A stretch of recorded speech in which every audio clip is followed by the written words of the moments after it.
Amém. Vamos então agora, meus irmãos, meditar na palavra do Senhor. Abra sua Bíblia em Marcos, vamos retornar ao Evangelho de Marcos, capítulo 9. Hoje nós vamos ler os versículos do 30 ao 41. Evangelho de Marcos, capítulo de número 9, os versículos de 30 até o versículo de número 41. E partindo dali, passavam pela Galileia e não queria que ninguém o soubesse, porque ensinava os seus discípulos e lhes dizia: o filho do homem será entregue nas mãos dos homens e o matarão, mas 3 dias depois da sua morte ressuscitará. Eles, contudo, não compreendiam isto e temiam interrogá-lo.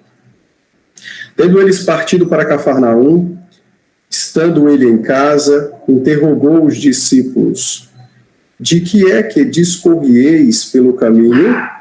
Mas eles guardaram silêncio, porque pelo caminho haviam discutido entre si sobre qual era o maior.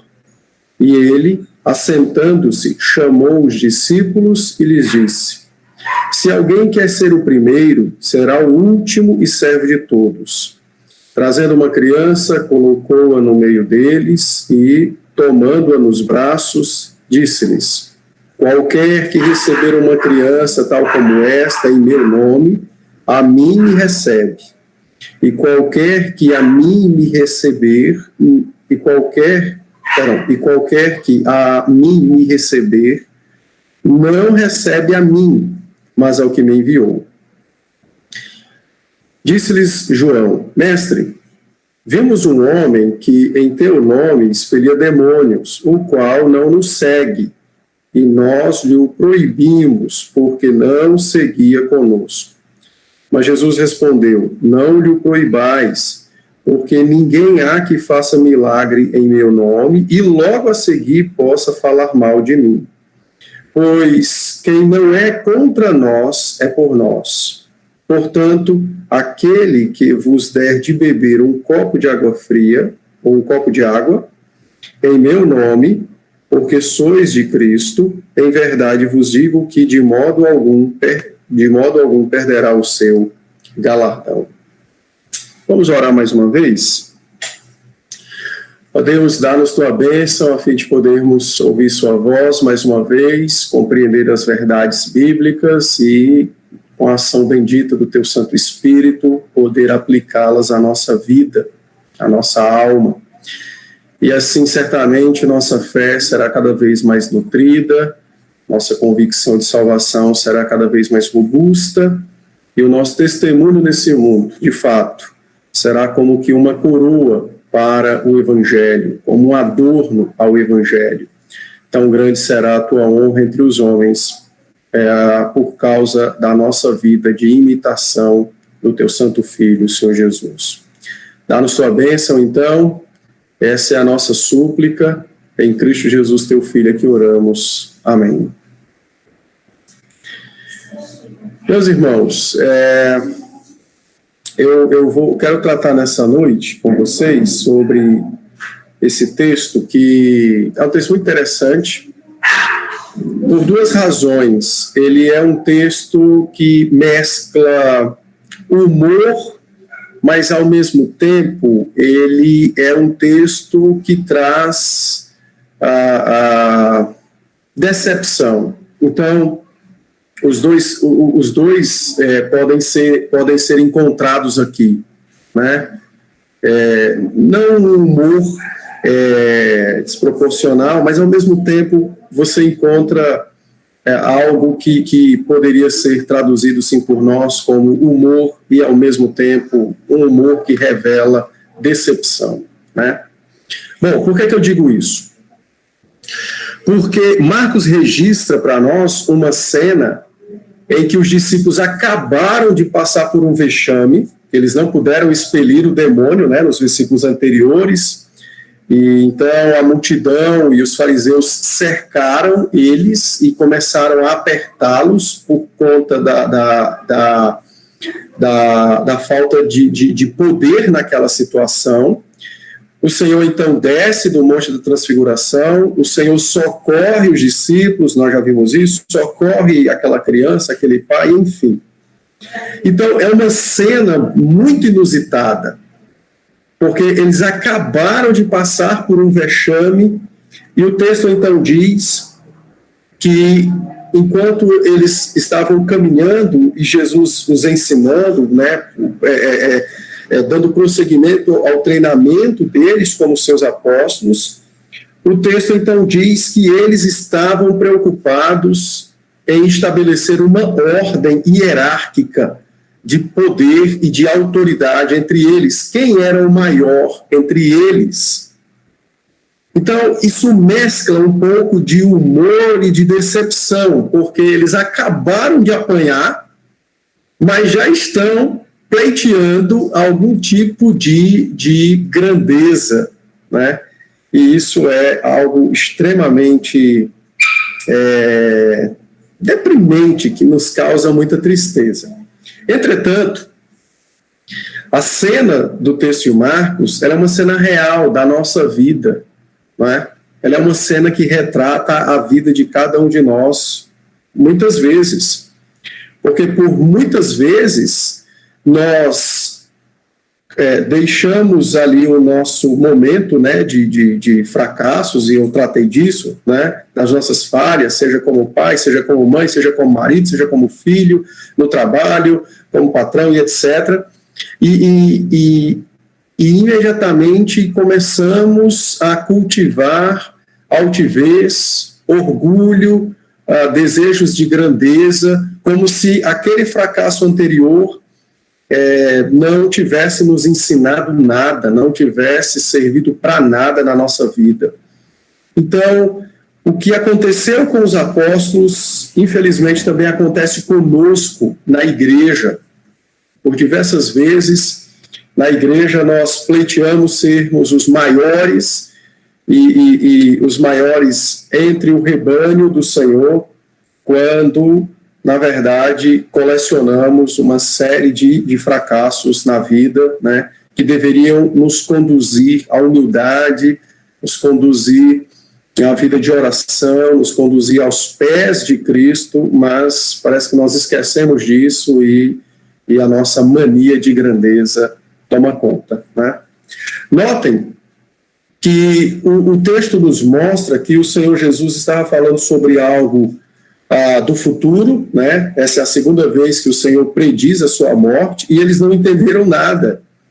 Exatamente porque, enquanto o Senhor lhes ensinava, eu creio, né, que está no texto da ideia de que eles estavam andando, eles estavam discutindo, se apertando, se empurrando, tentando estabelecer essa ordem, né, de quem é o maior, de quem é o menor, ou seja, quem de fato ocupará o trono. Então, isso, infelizmente, acontece conosco e é algo muito triste. Bom, diante disso, então, eu quero tratar nessa noite com os irmãos sobre o tema que é exatamente o assunto desse texto. O Senhor, ele nos apresenta o caminho para a verdadeira grandeza, né? E o caminho para a verdadeira grandeza está em Jesus Cristo, está em seguir o Senhor Jesus Cristo, tá? Então, o caminho para a verdadeira grandeza está exatamente em seguir o Senhor Jesus Cristo. Observe comigo, e eu vou tratar aqui no texto, esse texto ele compreende do verso 30 até o 50, tá? Mas eu dividi, que eu quero tratar de forma detida, os versos de 42 a 50 domingo que vem. Então, hoje nós vamos examinar os versos de 30 a 41 em 3 aspectos que o Senhor Jesus nos ensina sobre o caminho da grandeza, né? Sobre como alcançar de fato essa grandeza, esse ser o maior. Ele então nos ensina como fazer isso. Eu quero lembrar aos irmãos que o Senhor Jesus vai tratar desse assunto de uma forma bem pastoral.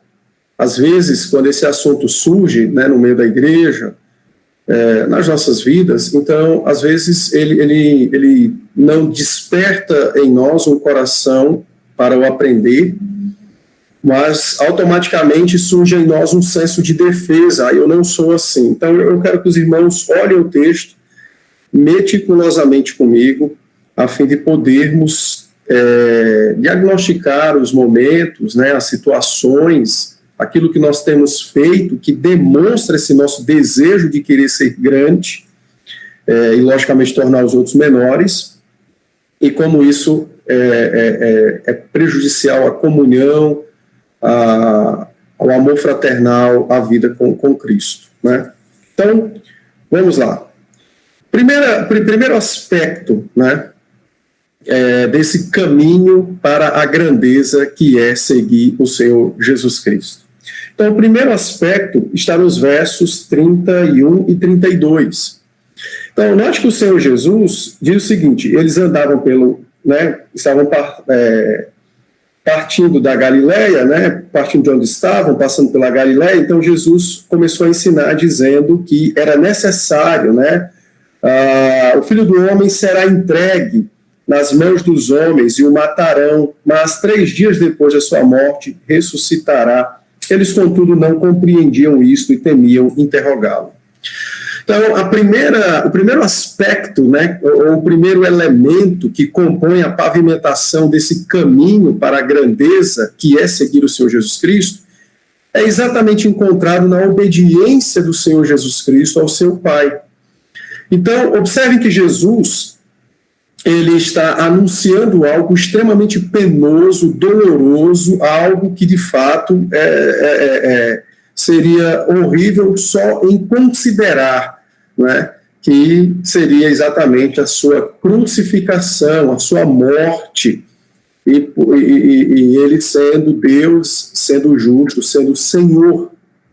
Mas observe que ele prepara os seus discípulos, né? Essa é a segunda vez que ele informa aos discípulos acerca da necessidade da sua morte vicária, e ele faz isso exatamente para preparar os discípulos para que eles pudessem enfrentar a dureza daquele momento, né, da morte do Salvador, mas aquela dureza daquele momento seria suplantada pela certeza da ressurreição e da alegria vindoura. Então ele diz: o Filho do Homem será entregue, o Filho do Homem será morto. Mas imediatamente Cristo suplanta essa dureza, essa tristeza, com a esperança da sua ressurreição, da sua glorificação. Então, ele ensina isso aos discípulos, né? Eu preciso morrer em obediência a meu Pai, porque essa é a única forma de salvar as ovelhas, de pagar o pecado das ovelhas, de lavar as ovelhas de sua imundícia, né? De purificar as ovelhas de sua culpa. Então, Cristo está ensinando sobre a sua obediência ao Pai. Agora, observem comigo que Marcos diz claramente que eles não entenderam o que o Senhor falava e temiam interrogá-lo, né? Bom, é bem verdade que muito daquilo que o Senhor ensinou só foi melhor compreendido pós-ressurreição. Mas, se os irmãos observarem, Marcos nos dá a informação de que, no caminho, eles estavam discutindo quem era o maior. Então, no caminho, o coração deles estava, de fato, impedido, né? O coração estava impedido de ouvir o Senhor Jesus Cristo, porque o coração estava tomado por um desejo ambicioso. O coração estava tomado por ambição e por poder. E observem como esse desejo de grandeza, que muitas vezes aflora em nós com muita naturalidade, isso se constitui no impedimento para ouvirmos a palavra do Senhor e, logicamente, obedecermos a palavra do Senhor. Tem um autor norte-americano, né, um pastor, que é quem trabalha nesse comentário, ele coloca como esse desejo por grandeza como sendo um vício, né? É um vício da alma pecaminosa. E então ele vai dizer que o Evangelho nos liberta desse vício de querermos ser grandes. Por que a ideia do vício? Porque todo viciado coloca a sua dependência de consumir, né, o elemento lá do seu vício como sendo uma necessidade. E é exatamente assim que os crentes muitas vezes se comportam quando seus corações são tomados pelo vício da grandeza, o desejo de querer ser grande. Então é colocado como sendo uma necessidade. Eu preciso ser maior, eu preciso ocupar os espaços, eu preciso ocupar as atenções, eu preciso ser louvado pelas pessoas. Então isso se constitui, assim, de forma... tomando o vício, né, como sendo uma alegoria, isso se constitui num vício de um coração que está governado pelo desejo, pela ambição de ser grande, né, de ser maior, não é? E isso, se não for tratado, como nos outros vícios, esse desejo se torna incansavelmente mais robusto, cada vez mais demandando sua satisfação, e então, cada vez mais o viciado vai sendo destruído pelo seu próprio vício. Então, o mesmo acontece aqui. Então, os discípulos estavam imbuídos, o coração estava tomado pelo desejo de grandeza, a tal ponto de não considerarem a morte e a ressurreição do Salvador, de não entenderem e de não procurarem, de fato, entender aquilo que o Senhor lhes falava, sendo que essa não é a primeira vez que o Senhor já tratava do assunto com eles. E aqui, irmãos, se nós observarmos, nós vamos, por exemplo, perceber por que às vezes, né, passamos 10, 20 anos na igreja e parece que desses 20 anos de sermões, estudos, pregações, palestras e livros, parece que as coisas não mudaram a minha alma?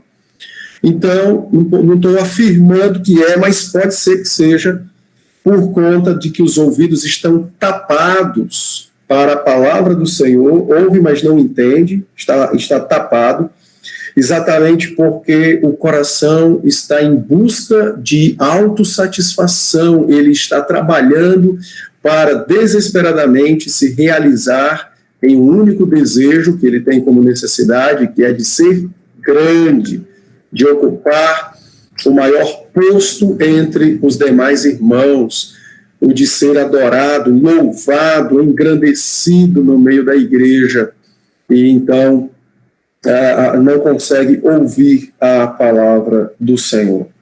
Bom, então, o primeiro componente da pavimentação desse caminho para a grandeza, que é seguir a Cristo, o Senhor nos apresenta aqui, a obediência à palavra do Senhor.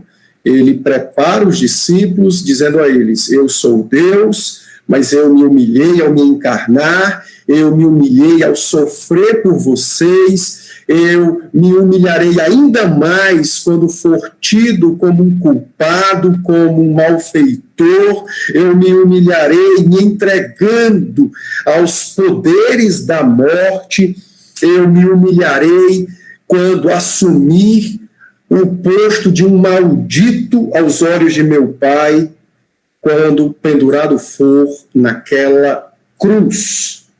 E tudo isso em obediência ao Pai, para que de fato pudesse haver um pastor e um rebanho, um salvador e os salvos, para que as ovelhas do Senhor fossem resgatadas do domínio da morte e de Satanás. Então Cristo mostra isso, então ele contrasta a sua grandeza com o seu sofrimento, a sua cruz com a coroa vindoura. Veja que para ressuscitar ele tem que morrer, então ele faz o contraste entre a cruz e a coroa, entre a dignidade do seu ser e aquilo que ele passará de humilhação, ensinando os discípulos que o reino dos céus não é como o reino dos homens, né?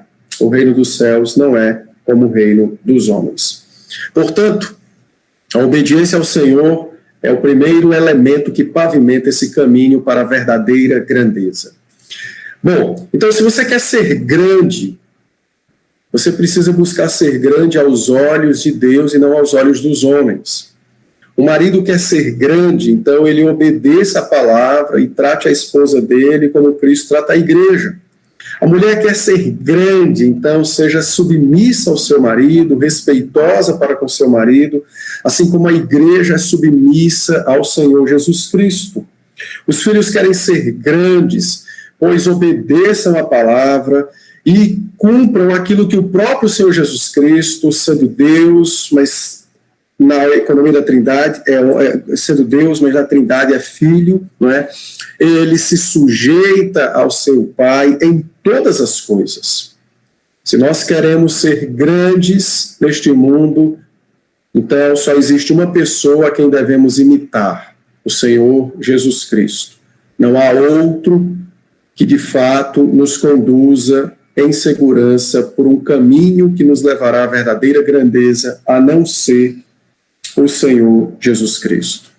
Você quer ser grande na igreja, quer ser grande no louvor, na liturgia, como presbítero, como diácono, como pastor, como um professor de escola dominical, como na SAF, entre os adolescentes, crianças, não interessa.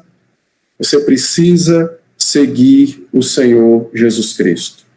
Somente Ele, de fato, nos apresenta o caminho para a verdadeira grandeza. Somente Ele. Então, o primeiro componente da pavimentação desse caminho é a obediência à palavra do Senhor, ou a obediência ao Pai, né, à vontade do Pai, como Cristo faz aqui. Bom, em segundo lugar, então, o texto nos mostra que o Senhor agora descobre, né, o Senhor já sabe, e agora o Senhor descobre para os próprios possuidores aquilo que havia no coração deles. Então, versos de 33 a 37. Bom, eles chegaram em casa, então os discípulos eles chegaram em casa e não quiseram comentar nada sobre o ensino que o Senhor havia dado pelo caminho, que era da sua morte e da sua ressurreição. Então, o Senhor conhece o nosso coração e conheceu deles, e o Senhor, então, vai interrogá-los. E aí Jesus faz uma pergunta muito simples, né? Olha, por que vocês vinham discutindo, né? Acerca de que assunto vocês vinham discutindo pelo caminho? Então, eles não falaram nada, porque foram confrontados com o seu pecado, né? Nenhum deles ia dizer assim, não, Senhor, eu estava empurrando o outro, dizendo ao outro que ele não prestava, porque eu sou melhor. Então, eles ficaram calados. Ou seja, eles fizeram como nós muitas vezes fazemos, né? Mas o nosso Salvador é poderoso e ele sonda, conhece o que está no coração. Os segredos do coração são os segredos para nós e para os outros, não para Cristo. Então, o Senhor diz a eles no verso 35, né? E ele, assentando-se, chamou os discípulos e lhes disse, se alguém quer ser o primeiro, será o último e servo de todos.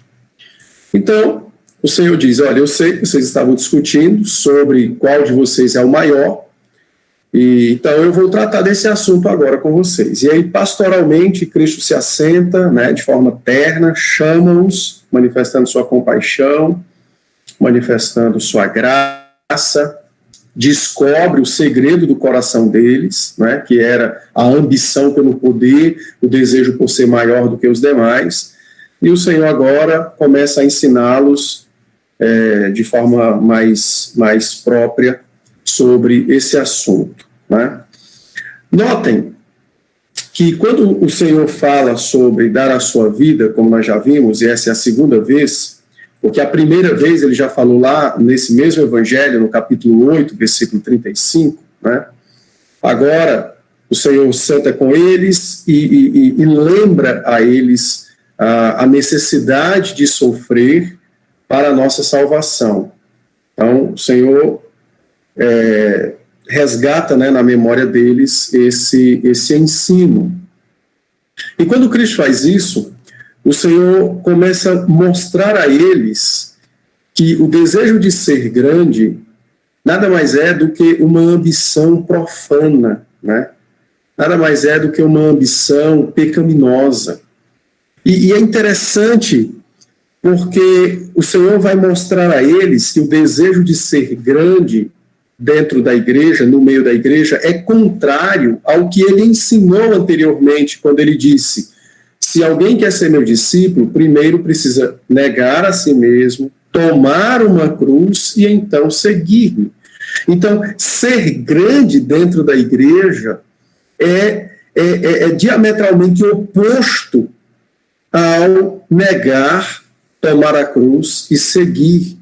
Então, o Senhor começa a mostrar a eles a incompatibilidade entre o desejo pela grandeza e a fé salvadora.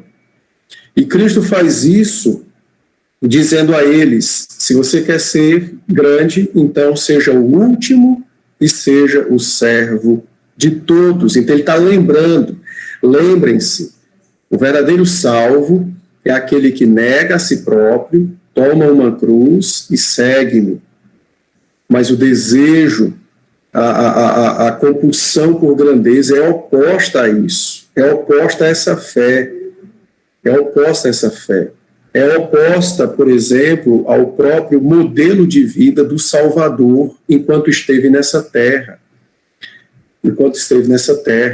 A Bíblia descreve Cristo como sendo aquele que tem o poder nas mãos, não é? Então, você lê o Salmo 2, você lê o Salmo 8, ele de fato é o Senhor dos céus e da terra, mas Isaías 53, ele é o que sofre para salvar as ovelhas. Ele não é aquele que tripudia sobre a cana quebrada, ele não é aquele que foge da cruz por causa do seu desejo de grandeza e abandona suas ovelhas. Pelo contrário, ele é de fato o Deus encarnado, o que tem todo o poder, mas que sofre para salvar. Então, o Senhor ensina isso aos discípulos, ele deixa claro aos discípulos: vocês não podem juntar fé salvadora com ambição de poder, porque elas são antagônicas. Ninguém pode negar a si mesmo, tomar uma cruz e me seguir e ao mesmo tempo querer ser Senhor sobre seus irmãos. Isso é contrário à fé, isso é contrário à salvação, isso é contrário ao reino dos céus. E é interessante observarmos isso, porque no livro de Provérbios, né, o capítulo 2, Provérbios vai dizer: olha, toda vida que chega um orgulho no coração, imediatamente chega a ruína. Mas aos humildes Deus concede graça. Não é? Tiago, no capítulo 4, versículo 6, ele vai dizer isso, que Deus rejeita os soberbos, mas dá graça aos humildes. Então, a palavra como um todo trabalha muito esse culto à personalidade, o culto a mim mesmo, né? A personalidade sou eu mesmo, né? O culto à personalidade, o orgulho, né? Que me leva a querer que todos me vejam, me amem, me adorem e me sirvam. Então, Cristo está dizendo: não, vocês precisam superar, matar a semente do orgulho, desejando exatamente o servir, o ser o último, desejando ou lembrando, né, que o princípio da salvação no coração do homem implica negar a si mesmo, tomar uma cruz e seguir o Senhor. Então, se nós queremos vencer, né, ou superar o orgulho que, infelizmente, é como nossa barba, né, para quem tem, e como cabelo para quem tem, a gente mata hoje e cresce amanhã. Então, Cristo ensina que o antídoto contra o orgulho é exatamente a disposição para servir. Não é uma pílula, mas é exatamente uma tomada de consciência que nos levará a ações que buscam matar dia após dia, definitivamente, esse culto à personalidade, esse orgulho que me faz querer, desejar, sentir necessidade de ser maior que os demais, ok? Então, o Senhor estava tratando disso com os seus discípulos e trata conosco também. Então, ores, busque sondar diante de Deus. Será que você não é uma pessoa que também é um adorador da sua própria personalidade? Ou de outro? Examine o coração, né? E lembre-se, não há forma melhor para matar o pecado do que submetermos a Cristo e imitarmos as suas obras. Por isso ele diz, você quer ser grande? Então seja o último, seja aquele que serve a todos. Bom, e talvez alguém pergunte assim, né? Digamos, que alguém perguntasse, um dos discípulos perguntasse, Senhor, mas eu não poderia, porventura, servir alguém com uma má intenção no coração, de, por meio daquele servir os demais, continuar desejando a atenção, a adoração, o amor de todos, ou seja, eu continuaria desejando ser grande, mas eu faria de uma outra forma, né, a execução desse projeto. Então, talvez alguém tenha perguntado isso. E aí o Senhor responde a essa pergunta nossa, hipotética, dando um exemplo fabuloso, demonstrando sua sabedoria, sua criatividade, né? Cristo é extremamente criativo, né? Então o Senhor foi fantástico. Ele ensinou, você quer ser grande no reino, seja o último, seja servo de todos. E aí, então, ele tomou uma criança, né? Encontrou uma criança por lá, trouxe a criança para o meio deles, colocou ela, então, nos seus braços e disse, quem receber essa criança em meu nome, a mim me recebe. E qualquer que a mim me receber, não recebe a mim, mas aquele que me enviou, ou seja, recebe a mim e recebe ao Pai. Então, Jesus toma uma criança e diz, você quer ser grande, seja o último. Como é que eu vou servir o outro e, de fato, honrar o Senhor e não apenas mascarar o meu desejo por grandeza, Senhor? Talvez alguém perguntasse. Então, ele toma a criança e diz, aqui está o modelo que você deve colocar em prática. Então, vamos lá. Esse exemplo fabuloso de Cristo contrasta, né, a nossa engenhosidade humana de querer burlar a palavra. Né? Então se é para ser grande, é para servir, eu vou servir, ainda que o coração esteja tomado, né, do vício, do culto à personalidade. Só que aí Jesus quebra esse tipo de artimanha humana, mostrando como de fato e qual é o tipo do serviço que implica em grandeza no reino dos céus. Então, ele tomou uma criança, né? E só para os irmãos lembrarem, tá? As crianças nunca foram consideradas pela palavra especialmente obedientes, confiantes, simples, inocentes, puras, de consciências limpas, anjos. Nunca, elas sempre são pecadores, não confunda. O ponto que Jesus quer ensinar aos discípulos aqui é exatamente um ponto de contraste. Quando nós queremos ser grande, nós construímos uma escala de honra. E nessa escala de honra, nós vamos buscar preencher e galgar passo a passo nessa escala de honra. E numa escala de honra, não existe crianças, porque criança não dá honra a ninguém, né? Diante dos homens, aos olhos humanos. E é isso que Jesus está ensinando. O exemplo da criança é exatamente para mostrar como nós vamos servir uns aos outros e não burlar a palavra de Deus em nosso coração, não é? Então ele disse, olha, se você receber essa criança em meu nome, a mim me recebe. Mas entenda, dentro da igreja, as atividades, né, as coisas que são feitas, nunca são feitas pensando em crianças, sempre são feitas pensando nos adultos, porque os adultos é quem tributam honra, é quem tributam respeito, os adultos é quem tem dinheiro para devolver dízimo, convidar você para jantar fora, em gratidão por alguma coisa. Os adultos é que têm condições de presentear, os adultos são aqueles que têm condições de honrar publicamente. As crianças não. Ainda que hoje as igrejas, né, se preocupem com as crianças, algumas, e fazem malabarismo para agradar as crianças, no frigir dos ovos eles não querem as crianças, eles querem os pais. Existe um adágio popular muito antigo que diz assim, né, quem passa mel na boca de meus filhos, a minha boca adoça, mostrando que, na verdade, você quer agradar os pais, faça alguma coisa de bom para os filhos. Mas no frigir dos ovos, ninguém nunca quis os filhos. Queria mesmo era a atenção dos adultos. Então o Senhor toma uma criança, né, que é o contraste daquela pessoa que pode, na nossa escala de honra, tributar algum tipo de importância a nós e diz: receba essa criança em meu nome, trate ela como um irmão seu. Cuide dela como você cuidaria de qualquer outro crente na igreja. Ore por ela como você oraria por qualquer outra pessoa. Se importe com a doença dela como você se importaria com a doença do homem mais rico na igreja. Sinta a falta dela como você sentiria a falta de um presbítero, de um pastor, de um diácono, do homem mais importante da igreja. E se você fizer tudo isso por entender que ela é uma ovelha minha, você então está de fato me honrando e você então está de fato servindo a ela e a todo aquele que perto de você está, verdadeiramente. Então isso é grandeza no reino dos céus.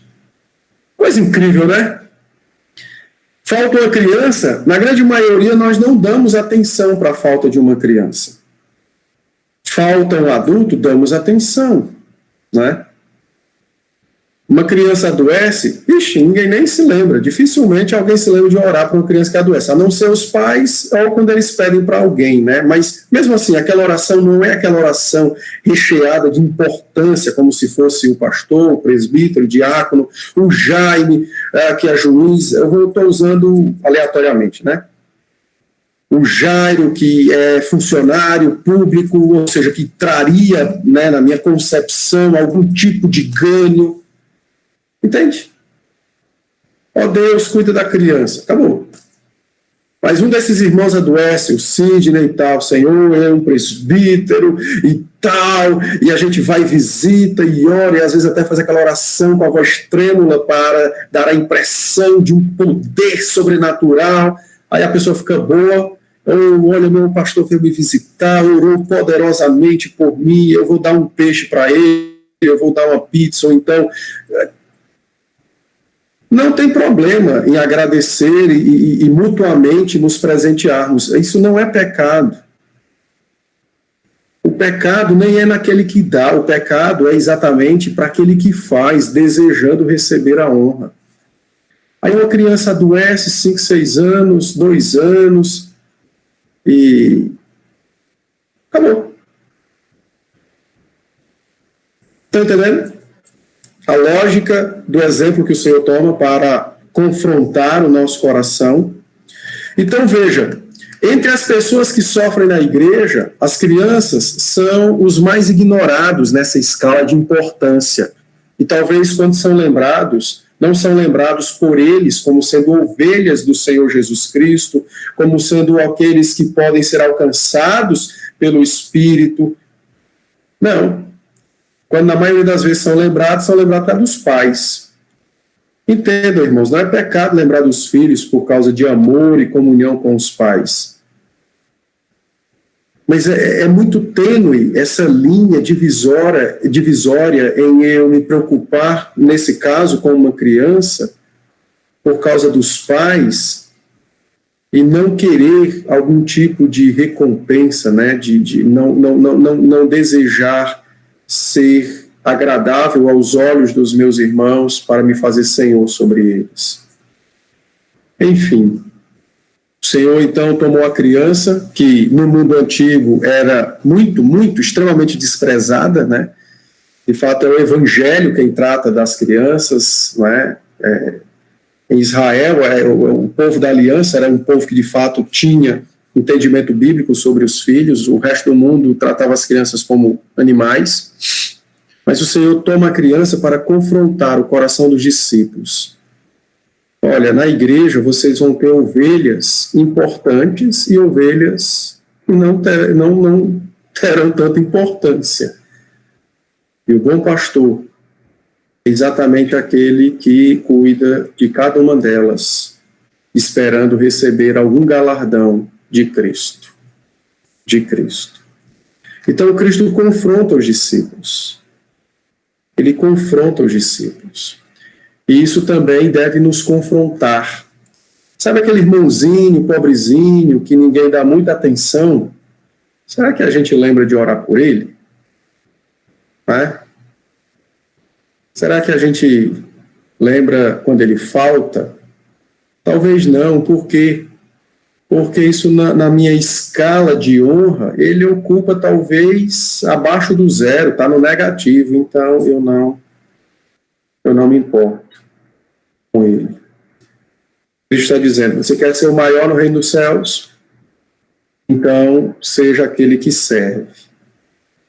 E esse servir precisa ser servido, né? Precisa ser executado. Esse servir precisa ser executado, olhando para os céus e não para aquele a quem você faz algo. Esse servir precisa ser feito exatamente em imitação ao que Cristo fez. A verdadeira grandeza é imitar a Cristo, na sua misericórdia, na sua bondade, no socorro aos pequenos. Queremos ser grandes? Sejamos como o nosso Redentor, o Senhor Jesus Cristo. Ao compreender estas coisas, nós certamente mudaremos a nossa postura de vida, de igreja, de relacionamentos, dentro e fora da igreja, no culto, nas outras atividades, nós mudaremos. A verdadeira grandeza é aquela que vem do céu, de Deus, e não dos homens. Bom, e em terceiro e último lugar, que é o quarto, como eu disse, eu vou tratar na próxima semana, então, o Senhor ensina como superar esse desejo de proeminência, né, nos versos 38 a 41. Agora, note o seguinte, observe que o Senhor está abordando em cada um desses pontos, né, os aspectos desse vício, desse culto ao eu, né, culto à personalidade. Primeira coisa, ele ensina a obediência ao Pai. Na segunda coisa, ele nos ensina que, de fato, no reino dos céus, quem é grande é aquele que serve, aquele que é o último, né? E agora ele vai nos ensinar sobre matar esse desejo de proeminência. Pode ser que ainda fique aí um vestígio, um restinho, então ele nos ensina nos versos 38 e 41. Então o texto diz assim, observe que tudo está dentro do mesmo ambiente, né, narrativo. Então, disse-lhe João, mestre, veja que está em seguida ao ensino que ele deu quando tomou a criança. Então, mestre, vimos um homem que em teu nome expelia demônios, o qual não nos segue, e nós lhe o proibimos, porque não nos segue. Mas Jesus respondeu, não lhe proibais, porque ninguém há que faça milagre em meu nome e, logo a seguir, possa falar mal de mim. Pois quem não é contra nós é por nós. Portanto, aquele que vos der de beber um copo de água em meu nome, porque sois de Cristo, em verdade vos digo que de modo algum perderá o seu galardão. Que coisa incrível, né? Então, o apóstolo João, que depois da ressurreição, né, vai ser melhor conhecido como o apóstolo do amor. Então, João, orgulhosamente, porque Jesus está falando de servir, né? Aí João, então, acha um jeito de contrapor Cristo e diz assim, tá, entendemos. Mas o que é que o senhor diz de uma pessoa que não nos segue e que faz milagre em seu nome, né? Então, achei muito legal essa colocação de João, né? Ele chega com ousadia, cheio de orgulho, e diz: olha, encontramos um homem que expele demônios, mas nós mandamos que ele calasse a boca, porque ele não segue o colégio apostólico. Note que há uma ênfase, irmãos, quando João diz assim, ó, o qual não nos segue, e nós lhe proibimos, porque não seguia conosco. É incrível isso, né? A razão da reprimenda dos apóstolos para com esse irmão, que nós não sabemos quem é, mas conheceremos no céu, a razão é simples. Aquele homem até cria em Jesus Cristo, aquele homem é até um salvo em Cristo, mas aquele homem não seguia os apóstolos. Então, ele tinha que ser censurado. Ou seja, olha a mania de grandeza. A avaliação dos apóstolos não foi se o camarada seguia a Cristo ou não. A avaliação foi: eles seguem a Cristo, mas não nos seguem. Ou seja, seguir a Cristo é menor do que seguir a nós, o colégio apostólico. Olha a ousadia. Então, nós determinamos que ele ficasse calado. Então, assim, que coisa. Agora, preste atenção no contraste. Poucos dias atrás, os mesmos apóstolos não conseguiram expelir um demônio. E agora calam a boca de um crente que expele demônio. Está entendendo o contraste? Isso acontece na nossa vida, irmãos. Essa aparente hipocrisia acontece na nossa vida. Quando nós, na igreja, julgamos, calamos alguém porque a pessoa não anda conosco em alguma questão e nós colocamos a nossa questão acima de Cristo, do nome de Cristo, da cruz de Cristo, da salvação em Cristo e do reino dos céus. Às vezes nós censuramos os crentes na igreja, não que estamos preocupados com a honra de Cristo, com a honra da igreja, com o evangelho, mas porque estamos preocupados, porque não estão me seguindo particularmente. A pessoa não me segue, então eu vou lá e proíbo ele, calo ele. Esse tipo de avaliação e tomada de decisão é pecaminosa. É quando o desejo pela proeminência grita de forma desesperada, o desejo por ser grande não consegue mais ser contido, então ele ultrapassa o nome, a pessoa e a obra de Cristo. E a obra de Cristo. Isso é extremamente terrível e causa males severos na igreja e na sociedade, né? Porque ela também ela toma conhecimento desses maus exemplos. Bom, então, eles disseram, então a gente fez o nosso irmão calar a boca. Ele não nos segue, ele é até crente, até vai para o céu, mas não nos segue, então não basta. Tem que nos seguir. Então, você vê o desejo de proeminência, de grandeza, não é? E aí o Senhor Jesus Cristo respondeu o seguinte: não proíbam esse irmão. Não proíbam. Porque ninguém pode fazer um milagre em meu nome e imediatamente blasfemar o meu nome.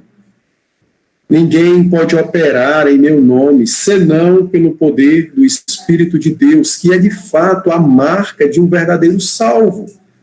E imediatamente este mesmo salvo ser um incrédulo perdido. Nós não sabemos quem é esse irmão, né? Talvez alguém que se converteu nas pregações de Cristo.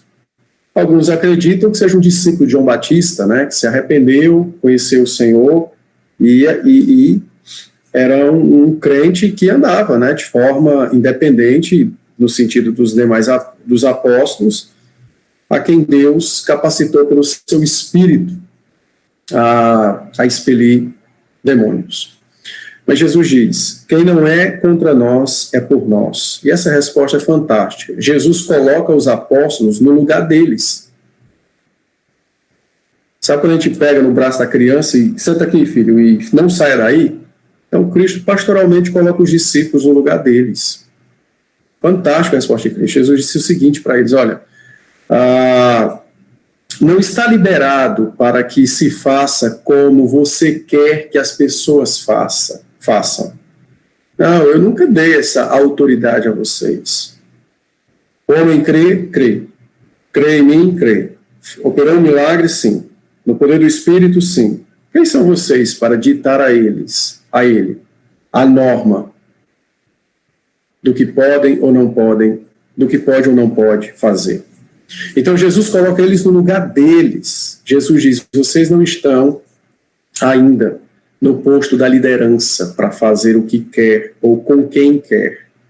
Pelo contrário, vocês precisam entender que ninguém de fato pronunciará o meu nome com fé, senão pelo Espírito. E isso é maior do que este homem está no grupo de vocês agora. Então, Cristo ensina qual é o propósito do colégio apostólico. O propósito não foi criar uma casta. O propósito não foi criar príncipes. O propósito não foi criar homens sobrenaturais. A criação do colégio apostólico é para fundamento, é aquele que fica embaixo, é alicerce. E é isso que Jesus está dizendo a eles. O propósito não é que a vontade de vocês triunfem sobre a vida dos outros, mas sim que vocês anunciem a minha palavra, que salva, que transforma corações. É importante também que eu diga que o Senhor Jesus Cristo, ele não está defendendo a neutralidade, né? Alguém pode pertencer à igreja ou não pertencer. Não, ele não está dizendo isso. O que ele está dizendo é que, naquele momento, a preocupação dos discípulos não deveria ser em defender a honra do colégio apostólico, mas em sim defender a honra do Salvador. Eles deveriam entender que o levante de Cristo para com eles, constituindo os apóstolos, não era para colocá-los num pedestal, mas sim para colocá-los adiante de um povo que seria conhecido pelo seu próprio nome, né, o nome de Cristo. Então, era uma ovelha de Cristo da qual eles deveriam trazer para o meio daqueles que estavam já no caminho, e não dizer, fique calado, fique onde está, porque não nos segue. Entendem? Então, Cristo corrige a perspectiva, o coração dos apóstolos, lembrando-os desta verdade. Em seguida, o Senhor, então, contrasta dizendo o seguinte, olha,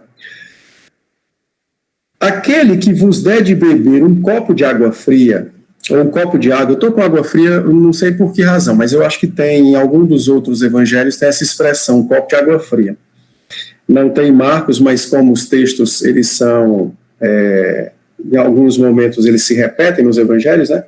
Mas aquele que te der um copo de água em meu nome, porque sois de Cristo, em verdade vos digo que de modo algum perderá o seu galardão. Então Cristo amplia a sua resposta e diz, você acha que há algum galardão para alguém, para algum crente do qual talvez vocês não conheçam, mas sabendo que vocês são crentes, aliviarem a vossa sede com um copo de água, você acha que há algum tipo de galardão para este? E então Jesus disse, sabe por quê que há?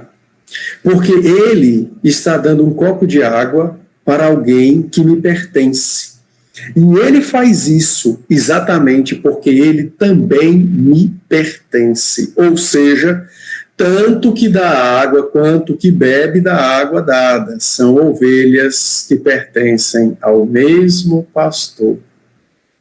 Nem o que tem sede é menos ovelha do que aquele que tem água para dar, e nem o que tem água para dar é maior ovelha do que aquele que pede e tem necessidade de receber. Mas ambos são ovelhas de um pastor. Por isso Jesus frisa dizendo, aquele que vos der de beber um copo de água em meu nome, é um crente que dá a outro crente, porque sois de Cristo, esse receberá o seu galardão. Então, Cristo está fazendo um outro contraste entre a grandeza, né, naquele momento, de expelir um demônio, com o aliviar da sede de um crente numa jornada de caminhada naquela época, né? Ou numa jornada, muitas vezes, talvez numa prisão, aí um crente foi visitá-lo, levou algo para que ele comesse ou bebesse, não interessa, mas Cristo contrasta com algo aparentemente grande aos olhos dos homens, expelir um demônio, com algo muito simples, como aliviar a sede de alguém. E ele, então, ao fazer esse contraste, ele ensina os discípulos, dizendo-lhes: tanto você quanto aquele homem são minhas ovelhas, assim como alguém que dá água a um outro, e tudo isso em meu nome e para minha honra. Vocês são minhas ovelhas. Com isso, então, o Senhor Jesus Cristo ensina os discípulos, não é, que a maneira correta de sermos proeminentes no reino dos céus não é buscando a nossa igreja particular, né, aquela que está na minha mente particular, não é buscando o meu entendimento absoluto sobre outros, mas é exatamente andando em comunhão com aqueles que confessam Cristo, o Senhor. É exatamente andando, seguindo esses apóstolos, no mesmo caminho que vai dar nos céus, porque é a mesma verdade, o mesmo Salvador. Então, é todos juntos na mesma estrada, uns auxiliando outros.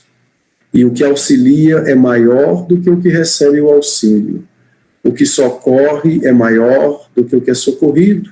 O que serve é maior do que o que é servido. Porque foi assim que o Senhor estabeleceu o seu reino na terra. O Deus glorioso, na pessoa de seu Filho, se fez servo.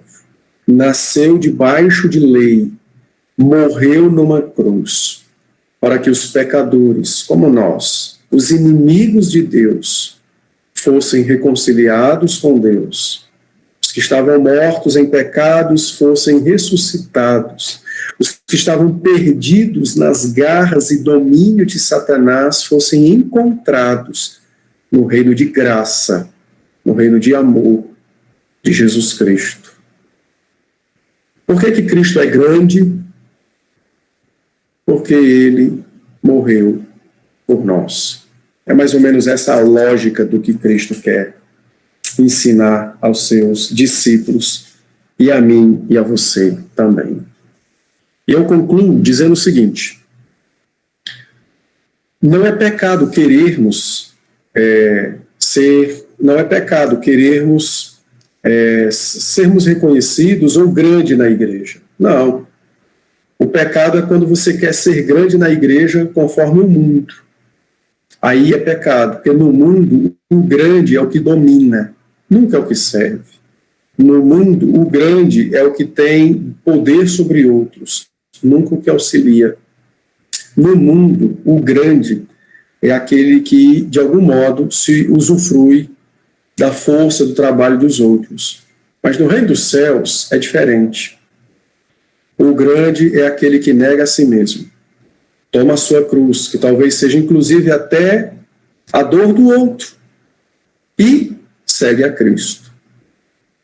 Então, o caminho para sermos grandes, o caminho da verdadeira grandeza é seguir a Cristo. Então, não tenha medo e não deixe de querer ser grande, só não queira ser grande como o mundo. Não queira ser o maior na igreja como o mundo. Mas sim, queira sim ser o maior na igreja como Cristo. E certamente assim, você desfrutará poderosamente de grandes experiências na fé, no amor, na esperança, no socorro, no auxílio para com os demais irmãos. Que Deus seja conosco e nos abençoe. Amém? Vamos orar, irmãos, e depois, então, darei alguns avisos. Ó Deus, muito obrigado pela Tua palavra, muito obrigado que o Senhor usa pecadores para comunicar a Tua verdade, conforme diz Teu servo, o apóstolo Paulo, em 1 Coríntios. A loucura do Senhor é mais sábia do que a sabedoria dos homens, e a Tua fraqueza, ó Pai, é muito, infinitamente mais poderosa do que o poder dos homens. Quem cogitou, Senhor, em sua mente de que um dia O maior homem do universo seria exatamente aquele que seria pendurado numa cruz. Quem cogitou, Senhor, um dia que o Deus glorioso, Senhor dos céus e da terra, redimiria o seu povo por meio de seu Filho e fazendo com que o Filho humilhasse ao ponto de se encarnar. Quem, Senhor, cogitaria em sua mente que o pecado, a culpa, Satanás, a morte, todos fossem derrotados por meio de um sacrifício, o sacrifício do teu Filho. Mas é assim que o Senhor age, porque o Senhor é sábio, é bondoso, é justo e é santo. E nós te louvamos, porque o Senhor tem nos ensinado a agirmos como teus filhos, buscando exatamente a grandeza que emana dos céus, e matando, crucificando a grandeza da terra. Abençoa a nossa igreja, Senhor. Que, de fato, nossa igreja seja conhecida em nossa cidade como uma comunidade de irmãos que se alegram em servir a Cristo, nos servir uns aos outros. E, de fato, possuem tudo em comum e que os corações são dirigidos não pelo culto à personalidade, mas sim pelo culto, pela adoração ao Deus vivo, Pai, Filho e Espírito. Se conosco então, Senhor, dá-nos tua bênção, em que teu Espírito nos lembre essas verdades, para que quando nós estivermos pecando contra o Senhor, cultivando orgulho e altivez em nosso coração, o Espírito possa nos lembrar das verdades e assim possamos abandonar nosso caminho de erro e fazer-nos voltar ao caminho de imitação, de seguir a Cristo, o Senhor.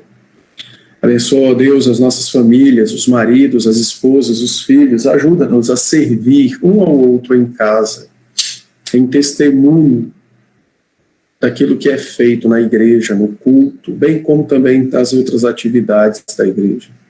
Ajuda-nos a servir o Senhor no nosso lar. Ajuda-nos, ó Pai, dando-nos também um bom repouso, proteção, descanso. Cuida do teu povo. Protege, livra de doenças e males, e que essa semana seja uma excelente semana para te servir, para dar testemunho do teu Filho. Perdoa nossas faltas e ouve nossa súplica, recebe nossa gratidão e visita a alma dos nossos filhos com salvação, caso o Senhor ainda não tenha visitado. Salva-os para a tua glória, para a honra de Cristo, para a nossa alegria. Em nome de Jesus é que oramos. Amém. Amém.